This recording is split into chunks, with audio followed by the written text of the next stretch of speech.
যতই আমরা বিষয়ের প্রতি আসক্ত হই না কেন, এগুলো হচ্ছে আমাদের কর্মফল, পূর্ব জন্মের কর্মফল।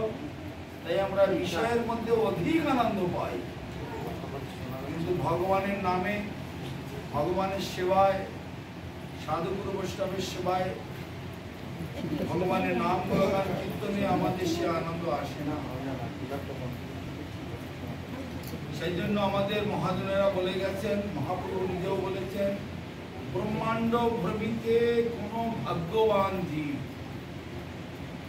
গুরু কৃষ্ণ প্রসাদে পায় ভক্তি লতাবি।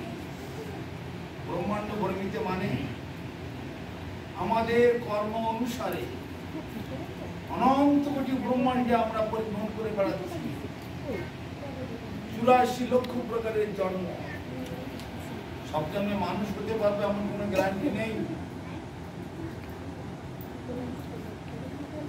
এই কথাগুলি খুব প্রাইমারি স্তরের। কবু স্বর্গে, কবু মর্তে, নরকে বা কবু, কবু দেব, কবু দৈত্য, কবু দাস, কবু রাজা, কবু প্রজা, কবু বিপ্র শূদ্র, কবু সুখী, কবু দুঃখী, কবু বাকি ক্ষুদ্র। এইভাবে 84 লক্ষ জনই ভূমিতে প্রভৃতে অবশেষে কুল কিনারা পাওয়া যায় সাধু গুরু বৈষ্ণবের কৃপাতে। তো কত ভাগ্যের ফলে এই সঙ্গটা পাওয়া যায়, এটা বিচার না করলে বোঝা যাবে না। আমি ভক্তদেরকে অনেকবার বলেছি, আপনারা কার্তিক মাসেতে একটু বৃন্দাবনে কিছুদিন কাটিয়ে আসবেন, সাধু সঙ্গ ভাগবত কথা শ্রবণ করে আসবেন।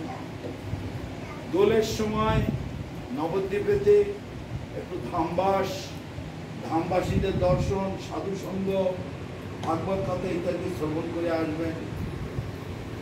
তারপরে রথযাত্রা উপলক্ষে পুরী ধামে, সেখানেও মঠ মন্দির আছে। 3টি ধাম হচ্ছে আমাদের সর্বশ্রেষ্ঠ, নবদ্বীপ, বৃন্দাবন, পুরী। মহাপ্রভুর এই 3টি ধাম অত্যন্ত প্রিয়।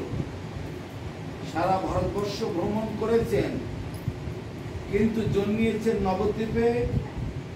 বৃন্দাবনের কথায় উন্মাদ হয়ে থাকতেন, লীলা সমাপ্ত করেছেন নীলাচলেতে এসে। তাহলে নবদ্বীপ, বৃন্দাবন আর পুরী, 3টি ধাম মহাপ্রভুর অতীব প্রিয়। তো প্রতি বছর আমি নীলাচলে জগন্নাথের রথযাত্রায় যাই, কিন্তু গত বছর, এবছর আপনাদের আকুল প্রার্থনায়, আবেদনে আমাকে এখানে আসতে। জগন্নাথ তিনি জগতের নাথ, সারা জগতের মানুষের কাছে তিনি কৃপা বিতরণ করতে চান। জগন্নাথ রথ এই মন্দির থেকে বেরিয়ে এসে গুন্ডিচা মন্দিরে গিয়ে 3-4 দিন সেখানে অপেক্ষা করেন, কেননা জগন্নাথ মন্দিরের ভেতরে যবন, ম্লেচ্ছ, তারপরে অহিন্দু যারা, তাদের প্রবেশ নিষিদ্ধ। কেন নিষিদ্ধ? এরা অনাচারী, দুরাচারী, ব্যভিচারী, এরা নানান রকমের এদের স্বভাব বৈশিষ্ট্য রয়েছে। এদের কোনোদিন বাপ একটা হয় না। শুনতে কথাগুলি খারাপ লাগে, কিন্তু তা নয়। এদের বিদেশে এদের পরিচয়, অধিকাংশ বিদেশগুলোতে আমরা বলছি বাপের নাম দিয়েই তো আমাদের পরিচয়। তো ওইসব হবে না, বাবা মানে হতে পারে, মা হবে একজন। আরে বাবা, এগুলো আমাদের দেশে এগুলো কেউ সহ্য করতে পারে? শুনতে পারে, বুঝতে পারে, প্রবেশ করতে দেওয়া হয় না। অন্য ছোটখাটো মন্দিরেতে প্রবেশ করে, জগন্নাথ মন্দিরে প্রবেশ করতে দেওয়া হয়। কেননা অন্তত একটা জায়গা থেকে নিয়ম নিষ্ঠা সিদ্ধান্তটা ধরে রাখা উচিত। সেই জন্য মহাপ্রভুও এইটার পরিবর্তন করেননি। মহাপ্রভু চাইলে পরিবর্তন করতে পারতেন, কেননা মহাপ্রভুই তো জগন্নাথ। বাসুদেব ঘোষ কহে জোড়ো করি হাত, যে গৌর সেই কৃষ্ণ, সেই জগন্নাথ। জগন্নাথ আলাদা কেউ নয়, তিনি কৃষ্ণ, তিনি মহাপ্রভু, তিনি জগন্নাথ। অতএব এটা মহাপ্রভু চাইলে পরিবর্তন করতে পারতেন, কিন্তু করলেন না। অন্তত সুসিদ্ধান্ত খাঁটি জিনিসটা অন্তত একটা জায়গায় থাকুক। আর সনাতন গোস্বামীও বলে গেছেন, যদি কারো সিদ্ধান্ত জানতে সন্দেহ হয়, ভুল ভাল হয়, তাহলে জগন্নাথ মন্দিরেতে কি হচ্ছে সেগুলো দেখবে, সেই ভাবে। সেই জগন্নাথ কৃপা করে জগন্নাথ তার নিজের মন্দির ছেড়ে বাইরে বেরোন, 1 সপ্তাহ করে বাইরে থাকে। আবার চন্দন যাত্রার সময়, স্নান যাত্রার সময় তখনও বাইরে আসে। জগতের এইসব জগন মিলেচ্ছ বা অন্যান্য যারা নিম্ন জাতি, যারা মন্দিরে প্রবেশের অধিকার নেই যাদের, তাদের জন্য জগন্নাথ দর্শন দিতে আসে। তো এখানে সেই জগন্নাথ তিনি কৃপা করে এখানে এই উমরকোট নহরমপুরের এই সিলেটি গ্রামেতে তিনি সকলকে দর্শন দিতে চাইছেন। যারা পুরীতে যেতে পারেন না, রথযাত্রায় যারা নীলাচল ক্ষেত্রে যেতে পারেন না, সেই সকল হাজার হাজার লোক, মানে এসব এলাকায় বলতে গেলে উড়িষ্যার ভিতরেই সবাই, কিন্তু 100 ভাগের মধ্যে 99 জন এখনো পুরীতে যান, রথ দেখেন। তাদের কি হবে উপায়? তাই তিনি বদ্ধ ঘরে এক জায়গায় না থেকে কখনো আমেরিকা, কখনো ইংল্যান্ড, কখনো রাশিয়া, কখনো জার্মানি, কখনো ফ্রান্স, কখনো অস্ট্রেলিয়া, সারা পৃথিবীতে এখন রথযাত্রা হচ্ছে। আমাদের গুরুবর্গ তারা সব সারা পৃথিবীতে ছড়িয়ে দিয়েছে, সব জায়গায় রথযাত্রা হচ্ছে। সব লোকেরা, ওই সকল জগন মেলেচ্ছরা মন্দিরে প্রবেশ করতে পারে না। তাই আমাদের গুরুবর্গেরা সেই জগন্নাথকে নিয়ে সারা দেশে দেশে গিয়ে, এটাই জগন্নাথের ইচ্ছা, তিনি নীলাচল ধাম থেকে এখানে চলে এসে। আমি যদি এখানে নীলাচলে যাই কি হবে? তাতে পুণ্য হবে, সেবা হলো না। পুণ্যটা নিচের জিনিস, পুণ্য কর্মের ফল স্বর্গলোক পর্যন্ত। এখানে কর্মচক্র সৃষ্টি লীলা দুটো কাগজ দিয়ে গেছিলাম, মনে আছে? বাক্সের মধ্যে বন্দি করে দেয়ালে রাখবে, সবাই দেখবে, এইসবই জন্য বাক্সের মধ্যে ভরে রাখার জন্য। সীমিত জায়গার মধ্যে না থেকে সকলকে কৃপা করবার জন্য এখানে আসছে। আমি যদি নীলাচলেতে যাই, জগন্নাথের দর্শন হবে, খুব পরিক্রমা হবে, দণ্ডবত হবে, ওই ভিড়ের মধ্যে গাদাগাদি অনেক কিছু হবে। শাস্ত্রে বলা আছে, রথে বামনং দৃষ্টা পুনর্জন্ম বিদ্যতে। জগন্নাথের রথের উপরে যদি জগন্নাথকে একবার দর্শন করা যায়, তার আর পুনর্জন্ম হয় না। তাই সেই জগন্নাথ সেখান থেকে এখানে আসছে। এখন এখানে এসে আমাকে একটু সহযোগিতা করা সকলকে, এটাই হচ্ছে এখন জগন্নাথের ইচ্ছা। এটা আমার কাছে সেবা, কারণ আমি তো আমার গুরু মহারাজের সঙ্গে থেকেছি। যেখানে সেবা নেই সেখানে আমাদের কোনো কাজ নেই। পুণ্যকর্ম করবার জন্য আমরা আসিনি, পুণ্যকর্ম করবার জন্য যে বিষয়ী লোকেরা, মারোয়ারি, গুজরাটি, ওরা সব পুণ্যকর্ম করবে, গাছ উড়িয়ে দেবে, গরিব কামেদের কম্বল দেবে, তারপরে ভান্ডারা দেবে, অন্নছত্র দেবে, তারপরে ধর্মদা ফান্ড একটা খুলে দেবে, যেখানে যে টুকটাক দান ধন করবে, এইসব পুণ্যকর্ম। তাই সব পুণ্যকর্ম করবার জন্য তো আমাদের কার্য নয়, সেবা হচ্ছে আমাদের প্রধান জিনিস। গতদিনে সুজিতের বাড়িতে যখন পাঠ হচ্ছিল, সেখানেও বলেছিলাম, আমাদের পরমগুরু মহারাজ বলতেন পাসপোর্ট বানাতে হয়। পাসপোর্ট কথার অর্থ হলো দেশের বাইরে যাওয়ার অনুমতি পত্র। আর দেশ থেকে বাইরে গেলেই আমার কার্য শেষ হচ্ছে না। বিদেশে যে আমি যাব, সেই দেশে যেতে গেলে তার অনুমতি পত্র দরকার। সেই অনুমতি পত্র হচ্ছে সেবা, সেবাকে বলা হয় ভিসা। এই সেবা আর ভিসা আর পাসপোর্ট, আর এখন দেখাতে গেলে হবে পরে দুটো দীক্ষা, একটা হচ্ছে প্রথম দীক্ষা, একটা দ্বিতীয় দীক্ষা। প্রথম দীক্ষা হচ্ছে হরিনাম, দ্বিতীয় দীক্ষা হচ্ছে গায়ত্রী মন্ত্র। ইংরেজিতে বলা হয় ফার্স্ট ইনিশিয়েশন, সেকেন্ড ইনিশিয়েশন। প্রথম দীক্ষা, দ্বিতীয় দীক্ষা। তো প্রথম দীক্ষা হচ্ছে আমাকে সর্বতভাবে মায়ার থেকে মুক্তি লাভ করে ভগবানের কাছে যাওয়ার, একদম ভগবানের ধামে যাওয়ার জন্য একটা রাস্তা তৈরি করা, হচ্ছে প্রথম দীক্ষা। আর দ্বিতীয় দীক্ষাটার অর্থ হচ্ছে আমাকে ভগবানের অন্তরঙ্গ সেবায় প্রবেশের জন্য আমার রন্ধন, ঠাকুরের মন্দিরের পূজা, অন্তরঙ্গ সেবা, ঠাকুরের অঙ্গরাগ, ঠাকুরের শৃঙ্গার, যে সকল সেবাগুলি আছে তার জন্য আমাকে ব্রাহ্মণত্ব প্রাপ্ত হওয়া, ব্রাহ্মণের পজিশন আসা। কেননা গায়ত্রী মন্ত্র না গ্রহণ করলে ব্রাহ্মণত্ব প্রাপ্ত হয়। নো দেবা দেবাম অর্চয়ে, দেবতা ছাড়া দেবতার পূজা হয় না। ব্রাহ্মণত্ব প্রাপ্ত না হওয়া পর্যন্ত ভগবানও সেবা গ্রহণ করেন না। ব্রহ্মচর্য, গার্হস্থ্য, বানপ্রস্থ, সন্ন্যাস, এই যে চারটি ভাব আমাদের রয়েছে সমাজে। বৈদিক যুগ থেকে এটা চলছে। আগে আমাদের ব্রহ্মচর্য পালন করতে হবে,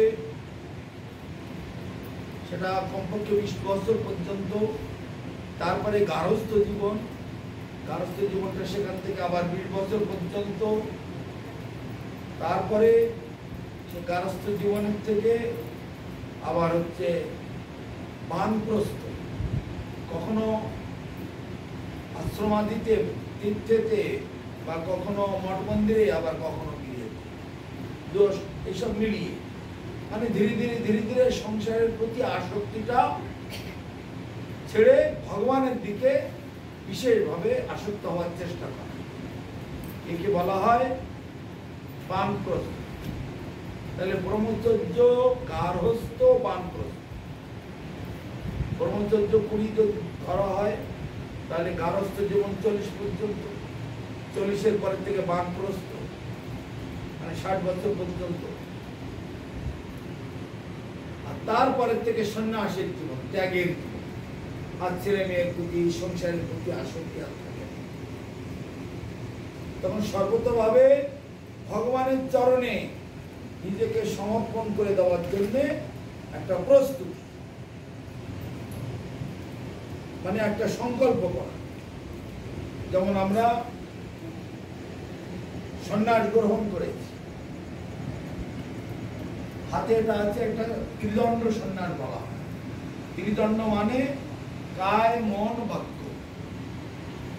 কায়, মন, বাক্য। কায় মানে শরীর, মন মানে হচ্ছে আমার অন্তরঙ্গ বা অন্তর্মহলের কথা, আর বাক্য মানে কথা। শরীর দিয়ে, মন দিয়ে, কথা দিয়ে সর্বতভাবে সমস্ত জীবের, অধঃপতি সমস্ত জীবের উদ্ধারের চেষ্টা, তাদের কল্যাণের চেষ্টা, সকলকে নিয়ে ভগবানের দিকে যাওয়ার চেষ্টা, একে বলা হয় কায়, মন, বাক্য। তা আমার এই দণ্ডের মধ্যে আছে ওরকম 3টি দণ্ড। তার পাশে আছে একটি জীবদণ্ড। জীব হচ্ছে আত্মা, জীবাত্মা। তিনি শরীর, মন ও বাক্য দিয়ে সর্বতভাবে ভগবানের সেবার জন্য সকলকে নিযুক্ত করবে এবং সর্বতভাবে ভগবানের চরণে যেন সবাই এগিয়ে যেতে পারে সেই দিকে তার চেষ্টা। এই জন্য একে সন্ন্যাস বলা। যারা সেই সন্ন্যাস ঠিকভাবে নিতে মানে অধিকারী না মনে করেন, তারা ব্রহ্মচারীর বেশ বা গেরুয়া বস্ত্র ধারণ করে থাকতে পারে, এত অসুবিধা। এরকম আমাদের নবদ্বীপে, বৃন্দাবনেতে, তারপরে আমাদের বিভিন্ন সারা দেশব্যাপী ভক্তদের বহু জায়গায় এরকম দেখা যায়। মানে বানপ্রস্থিক ভাবেতেই আছেন, কিন্তু অর্ধ সন্ন্যাসীর ভাব, গেরুয়া বস্ত্র পরে থাকলেই সন্ন্যাসী নয়, তার মানে একটা ত্যাগের পোশাক। এইভাবেতে আমাদের একটা প্রথা রয়েছে শাস্ত্রেতে, সেইভাবে ত্যাগের পোশাক করেও ভগবানের সেবা বা সংসারের মধ্যে থেকেও সংসারটাকে মন্দির করে নেওয়া, ভগবানের বাড়ি বানিয়ে নেওয়া। এই যে বললাম মথুরাবাস, ভক্তির 5টা অঙ্গের মধ্যে মথুরাবাস মানে নিজের বাড়িটাকে মন্দির বানিয়ে নেওয়া। যেদিন গৃহে ভজন দেখি, গৃহেতে গোলক ভাই, চরণ শুধু দেখিয়া গঙ্গা সুখ না সীমা পায়। সেই জন্য বৈষ্ণবগণ আমাদের নবদ্বীপ, বৃন্দাবন, পুরী বা বিভিন্ন জায়গায় সারা পৃথিবীব্যাপী বক্তব্য রয়েছে, যারা সঠিকভাবে পালন করছে, নিজের বাড়িটাকে সম্পূর্ণ আশ্রম বানিয়ে রেখেছে। বাড়িটাই আশ্রম, সেখানে বৈষ্ণবদের নিমন্ত্রণ করছেন। সারা বছরে যত একাদশী হয়, যত ব্রত হয়, কৃষ্ণ চতুর্দশী, শিব চতুর্দশী, জন্মাষ্টমী, রাধাষ্টমী, তারপরে গৌর পূর্ণিমা, তারপরে যত সব উৎসব সব বাড়িতে হচ্ছে। বাড়িটাই তার মন্দির হয়ে গেছে। বহু দেখা যায় এদিকে লোকেরা অতটা অগ্রসর হতে উৎসাহটা কম দেখতে পাচ্ছে। আর কিছু না হোক অন্তত প্রথম দীক্ষা সকলের হয়েছে, অন্তত দ্বিতীয় দীক্ষাটা নেওয়া উচিত। তারপরে প্রথম দীক্ষা যাদের হয়েছে তাদের দেখছি 100 ভাগের মধ্যে 90 জন ঠিক মতো পালনও করেন। অনেকের গলায় মালা পর্যন্ত নাই, আর হরিনামের মালা তো হাতে কাউকে দেখতেও পাওয়া যায়। 100 জনের মধ্যে কতজন আর কতজন যে ফাঁকি ঝুঁকি দিয়ে বেড়াচ্ছেন, আমাকেই ফাঁকি দিচ্ছে না। স্কুলে ভর্তি হলাম, মাস্টারমশাইয়ের কথা শুনলাম না, পড়লাম না, স্কুলে গেলাম না, তাহলে মাস্টারমশাই লোকসান হলো নাকি? লোকসানটা কার হয়? অনেক ভক্তরা বলেন, কি ব্যাপার আপনি শিষ্যদের বলেন না তিলক প্রশ্ন করেছেন, এই কলিযুগে কে সব থেকে ভগবান? মহাপ্রভু বললেন, প্রত্যেকটা জীব কর্মব্যস্ত, পিপিলিকা পর্যন্ত তার বিশ্রাম নাই। গরু, ছাগল, কুকুর, বিড়াল, বাঘ, ভালুক, হাতি, ঘোড়া সবাই কর্মব্যস্ত, কারো সময় না। যে যত ব্যস্তই থাকুক না কেন, তার ভেতর থেকে যদি একটুখানি সময় বার করেও যদি আধ ঘন্টা 1 ঘন্টা সময়ও যদি একটু হরিনাম করে, একসঙ্গে সব নয়, হয়তো সকালে 10 মিনিট, দুপুরে 10 মিনিট, সন্ধ্যে 10 মিনিট, রাত্রে শোবার আগে 10 মিনিট, এই তো 30-40 মিনিট হয়ে গেল। তাই এই আধ ঘন্টা 1 ঘন্টাও যদি হরিনাম করে একটু সময় বার করে, সেই ব্যক্তি সবার থেকে বেশি ভাগ্যবান, আর কেউ ভাগ্যবান নয়। কেন? নাম রূপে কলিকালে কৃষ্ণ অবতার, স্বয়ং ভগবান নাম রূপে অবতীর্ণ হয়েছে। যারা যারা জগন্নাথের রথ দেখতে গেছেন দেখবেন রথের সামনে ব্যাপকভাবে হরিনাম হচ্ছে। আর যারা চৈতন্য চরিতামৃত পড়েছেন, মহাপ্রভু 14টা পার্টির সম্প্রদায় তৈরি করলেন। রথের সামনে নৃত্য করতে হবে 14টা দল, এক এক দলে এক একজনকে লিডার করে দিলেন। হরিনাম করতে হবে আর উদণ্ড নৃত্য কীর্তন করতে হবে জগন্নাথের রথের সামনে। সেইভাবে জগন্নাথের মেন মন্দির থেকে ভূমিকা পর্যন্ত উদণ্ড নৃত্য কীর্তন করতে করতে গেছে। আর জগন্নাথের রথ, তার মূল তাৎপর্যটা কি সেটা কেউ জানেন না। রথ রথ রথ রথের সামনে যেতে হয়, রথ দেখতে হয়, তারপর কি ওই লজেস্তাদের ছুঁড়ে ছুঁড়ে মারতে হয়, খেতে হয়, ভালো ভালো কাপড় পরে লোককে দেখাতে হয়, এই বলছে। আর কিছু না। না জগন্নাথকে চেনে, না সুভদ্রাকে চেনে, না বলরাম। বলরামটাকে তাও জানে, সুভদ্রাকে তাও জানে। তাহলে কিসের রথ দেখা হচ্ছে, কিসের জগন্নাথ? বলরাম হচ্ছেন সাক্ষাৎ নিত্যানন্দ প্রভু এই কলিযুগেতে হয়ে এসেছেন। তিনি ভগবান কৃষ্ণচন্দ্রের দ্বিতীয় শরীর। আর জগন্নাথ হচ্ছেন স্বয়ং পতিত পাবন। এই জগন্নাথ রূপে কলিযুগে এসেছেন। মাঝখানে আছেন সুভদ্রা দেবী। তিনি মায়া দেবী, যোগমায়া। জগতের জীব যারা কৃষ্ণ বহির্মুখ তাদেরকে মোহিত করে রাখার জন্য যোগমায়া। তিনজনের রথে তিনটে রং হয়। কেন রং হয় তিন রকম? যার যেমন কাজ তার সেরকম রং। জগন্নাথের রথ গেরুয়া বর্ণের হয়, যেহেতু তিনি ত্যাগের প্রতীক। ভগবান কাছে যেতে গেলে পরিপূর্ণ ত্যাগ চাই। বলরামের রথ কি রং বলতে পারবেন? হ্যাঁ, কালো। কালো তো জগন্নাথ। কি রং? হলুদ তো শ্রী কৃষ্ণের রথ। জগন্নাথের রথ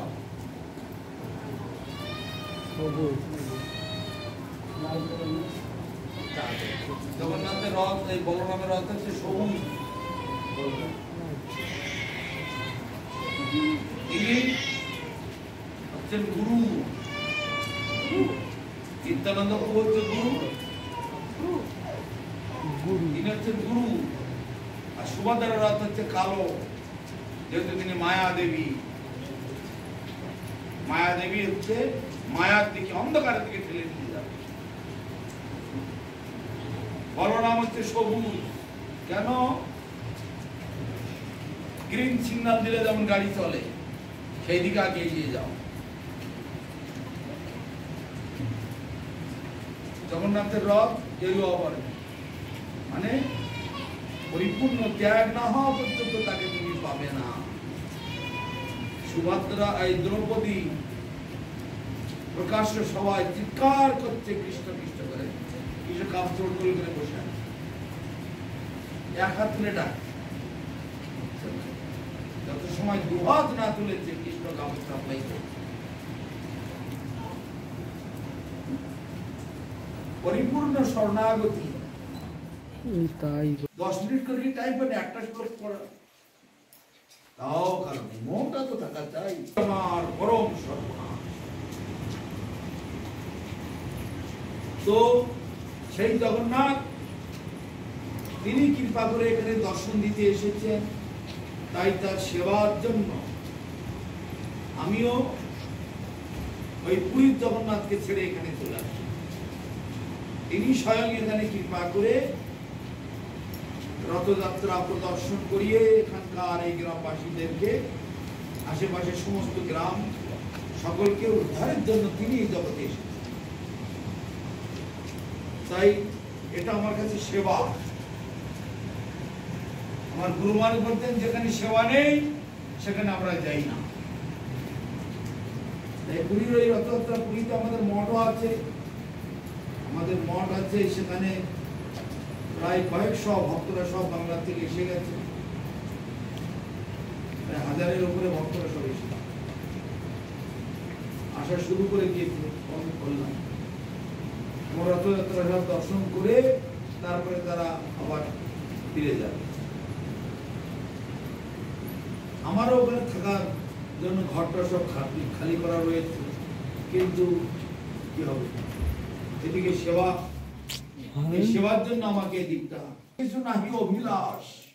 কৃষ্ণ থেকে দূরে গেলে হবে সর্বনাশ। এই মর্মে কৃষ্ণ কৃপা পাইতে চাই সদ্গুরু, আর তার চরণাশ্রয় করলে পরে দীক্ষা হয় শুরু। আর যে দীক্ষার নেই তিলক মালা হরিনাম, সে দীক্ষার নেই এই বাজারে কোনো দাম। ধর্মের নামে দীক্ষা নিয়ে পরমার্থের নাম নেই। পশুর মতো কাটলো জীবন, এ ব্যবসার দাম নেই। ধর্মকর্ম লোক দেখানো, কাজের বেলায় জিরো। আর এমন ধর্ম কলিযুগে করছে যাতে হিরো। কপাল পোড়া মানুষগুলি তাদের পিছে ঘুরে, এই দুর্লভ জীবন হাতে পেয়েও অকালেতে মরে। শোনো বন্ধু, দীক্ষা নেবে আপন ঘরে যেতে এই সকল নকল বিষয় ছাড়তে হবে। আসল অর্থ পেতে। তাই মহাপ্রভুর শিক্ষা দীক্ষায় জীবন কর সার, শ্রী রূপাঙ্গ সম্প্রদায় কর অঙ্গীকার।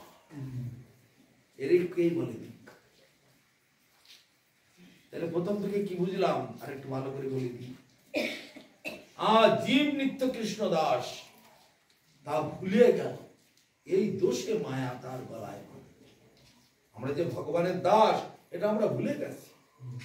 আমরা মায়ার দাস, আরো চাই আরো চাই আরো চাই আরো চাই, চাওয়ার আর শেষ নেই। ভক্তিনাথ ঠাকুরের একটা কীর্তন বলছে, এ রাজ্য আজ চাও তো অন্য রাজ্য কাল চাও, যদি সর্বরাজ্য করো দাও বিজয়, তখন বলবি যে পৃথিবীটা চাই, ওটা পৃথিবীটা পেতে চাও। পৃথিবী পেয়েও সুখ নাই, কি আমার স্বর্গটাও চাই, আমার স্বর্গের রাজা ইন্দ্রের চেয়ারে বসতে চাই। আবার সেটাও যদি পেয়ে যাও তাতেও মন ভরবে না। কোথায়? এবার ব্রহ্মার আসনটা চাই, এই ব্রহ্মাণ্ডের মালিক ম্যানেজার যিনি, তাতেও সুখ নাই। কেন? এই ব্রহ্মাণ্ড কি, আরো তো কোটি কোটি ব্রহ্মাণ্ড আছে, সব ব্রহ্মাণ্ড গুলি আমার হাতে আছে। এই করতে করতে করতে করতে কোনদিন আশা মেটে না। মন কেন এইটা? একজন প্রশ্ন করেছিল বিদেশে, আমেরিকার ক্যালিফোর্নিয়া ইউনিভার্সিটিতে গুরু মহারাজের তখন সঙ্গে ছিল, কেন আমাদের আশা মিটছে না? বিল গেটস, আমেরিকার বা পৃথিবীর সবচেয়ে বড় ধনী বলা হয় বিল গেটস, তার তো টাকার অভাব নেই, তবু তিনি এত টাকার পিছনে ছুটছেন কেন? কি কারণে? এত টাকা আছে, একদিন ফেসবুকে দিয়েছিল, প্রতিদিন যদি 1 কোটি করে টাকা খরচা করে, তার টাকা শেষ হতে টাইম লাগবে 21,000 বৎসর। চেতন বস্তু আত্মা কোনোদিন জন্মায় না, কোনোদিন মরে না, আর আত্মার ঘনিষ্ঠ জন হচ্ছে মন। সেই জন্য লোকে বলে আত্মা খেতে চাচ্ছে, তা খাবে না তো কি? আত্মা খেতে, আত্মা কখনো খেতে চায়? আত্মার কখনো রং নাই, রূপ নাই। মন যেমন এই কারেন্ট, কারেন্টের কি রং হয়? যেমন কাঁচ উপরে দেবে সেরকম রং হবে। লাল কাঁচ উপরে লাগালে লাল হলো আলোটা, সবুজ কাঁচ লাগালে সবুজ হলো, সাদা কাঁচ লাগালে সাদা হলো, তাই না? তো এই ইলেকট্রিক বাল্বের উপরে যেমন কাঁচ লাগাবে সেরকম রং হবে। তেমনি আত্মা তার ওই রকম, সে নিজে কিছু খায় না, তার নিজের খোরাকটা অন্যরকম, সে শুধু পরমাত্মার সেবায় রত। সেই জন্য চৈতন্য চৈতামৃতে মহাপ্রভু বলছেন, ভোজন বিনা দেহ যেমন অবসন্ন হয়, একবেলা বা একদিন না খেয়ে থাকো দেখি, শরীর আর যেন হাঁটাই মুশকিল হয়ে যায়, তাই না? তো ভোজন বিনা দেহ যেমন অবসন্ন হয়, ভজন বিনা জীব মানে আত্মা সেরকম আত্মহত্যা করে। ভজন মানে হরিনাম না করলে, ভগবানের সেবা না করলে, ভগবানের জন্য একটু সময় না দিলে, তার শাস্ত্র গ্রন্থ বা তার ভক্তদের সেবা, তার মানে ওই গুরু বৈষ্ণব ভগবান, গুরু বৈষ্ণব ভগবান তিনের শরণ, তিনের শরণে হয় সর্ববিঘ্ন বিনাশ। সেই দিকে যদি একটু সময় না দেওয়া হয়, তাহলে তার আত্মা কোনো দিন সুখী হতে পারে না, সে অজ্ঞান হয়ে পড়ে আছে। এই যে বড় বড় দোকান থেকে সব ভুট্টার বীজ এখন নিয়ে আসছে মাঠে ফেলবার জন্য, বা সরকারে দিয়ে গেল, সব বাড়ি বাড়ি 1 বস্তা করে বীজ দিয়ে গেল। বীজগুলো তোমরা চাষ কর, বীজগুলো সুন্দর করে পুষে ঘরে রেখে দিলে ভালো ফসল হবে। বীজগুলোকে নিয়ে ঠিক অনুকূল পরিবেশ তৈরি করতে হবে, জমি আগে সেট করতে হবে, জমিতে ঠিক মতো সার, ওষুধ বা কীটনাশক যা যা আছে অন্য প্রকারের সেগুলো সব দিতে হবে, দিয়ে সেখানে বপন করে জল, আলো, বাতাস 3টে জিনিস দিতে হবে। জল, আলো আর বাতাস দিলে তখন সে আস্তে আস্তে আস্তে আস্তে অঙ্কুরিত হয়ে সে তার কাজটা দেখিয়ে দেবে, তাই না? তা আত্মাও তদ্রূপ, সে অনুকূল পরিবেশটা চায়, কি ভজনময় জীবন, ভক্তিময় জীবন। সেটা না হলে আত্মা কোনো সময় খুশি নয়। সে অজ্ঞানে খেতে না দিলে কি হবে? অজ্ঞানে পড়ে থাকবে, তোমার গাড়ি অচল হয়ে যাবে।